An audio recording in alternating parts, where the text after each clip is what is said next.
Je pense qu'il faut d'abord plus parler de tâches que de métiers.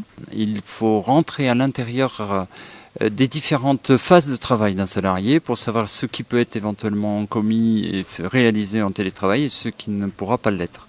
Et contrairement à ce qu'on pense, il y a des métiers dont on croirait qu'ils sont que techniques, qui demandent de la présence en permanence. Et en fait, on s'aperçoit qu'en travaillant un certain nombre de tâches, on peut déterminer un temps de travail sur une semaine qui peut être d'un jour, d'une demi-journée ou de 2 jours, voire de 2 jours, qui puisse être réalisé à distance.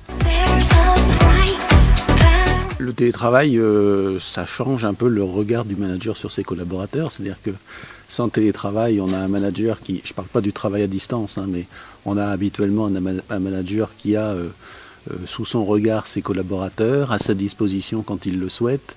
Et là, il est dans un contexte où il doit manager des collaborateurs qu'il ne voit pas, dont il ne sait pas à quelle heure ils arrivent, combien ils font de pause café par matinée et par après-midi. Donc c'est sûr que ça entraîne le manager dans une forme managériale où les objectifs, le suivi des objectifs, l'accompagnement, l'évaluation du collaborateur, de son activité sont beaucoup plus rigoureuses, structurées.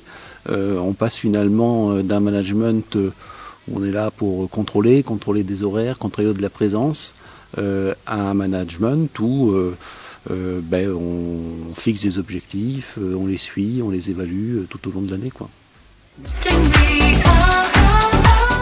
On a eu, mais on les a gérés dans le temps, surtout puisque nous, l'expérimentation s'est déroulée sur une période longue. On les a gérés dans l'accompagnement des cadres, surtout, puisqu'effectivement, il fallait les amener à penser les modalités de travail de façon différente. Et puis pour les élus, en les intégrant au groupe de travail de réflexion, et notamment en intégrant les élus les plus réticents au groupe de travail, de manière à ce qu'ils soient eux-mêmes emportés par la conviction collégiale et puis qu'eux-mêmes puissent énoncer leurs différentes réserves et qu'on ait les moyens en face de prendre les précautions qu'il fallait pour les intégrer dans les conventions.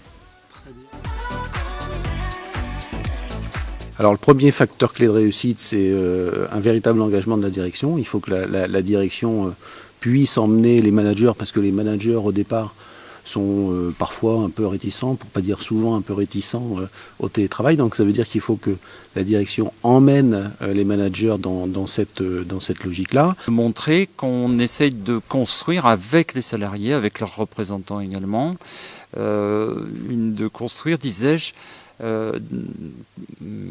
une qualité de la vie améliorée, une qualité de vie au travail améliorée, et de contribuer ainsi à la protection du salarié contre le stress dans la mesure où il va s'épargner des temps de trajet, dans la mesure où on va parfois l'aider à réussir parce qu'il va avoir des espaces de concentration qu'il n'a pas forcément dans un bureau commun partagé en open space. Donc l'ensemble du dispositif, de la volonté avérée en tout cas, et dans un sens commun de faire évoluer favorablement le salarié dans l'organisation et le travail globalement de l'organisation. L'envie de l'agent, il ne faut pas qu'il se sente imposer ce dispositif-là, il ne faut pas que ce soit une réponse inadaptée à quelque chose d'autre qui se jouerait dans la relation avec son manager. Il faut vraiment qu'il ait envie de le faire. Il faut aussi qu'il y ait l'envie du collectif d'aller vers ce chemin-là.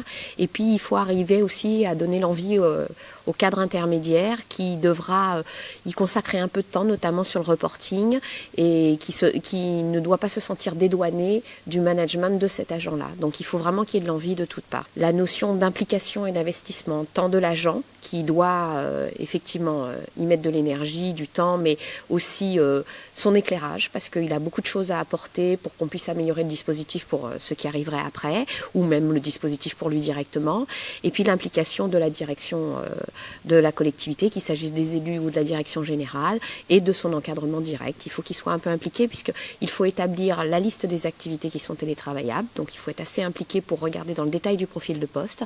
Et puis il faut aussi une implication dans le résultat de l'expérimentation dans le premier temps, et ensuite la continuité du dispositif avec les modulations. Dans l'implication, je sous-tends aussi la capacité du manager à dire les choses qui peuvent parfois aussi être désagréables. On peut mettre fin à du télétravail parce qu'on estime que c'est pas probant ou pour la personne ou pour le travail lui-même. Le rendu ne serait pas de la bonne qualité. Et puis dans ce registre-là, pour moi, il y a vraiment un niveau d'implication important du manager qui ne doit pas se sentir déresponsabilisé en tant que manager. Le télétravail ne suit pas son cours tout seul.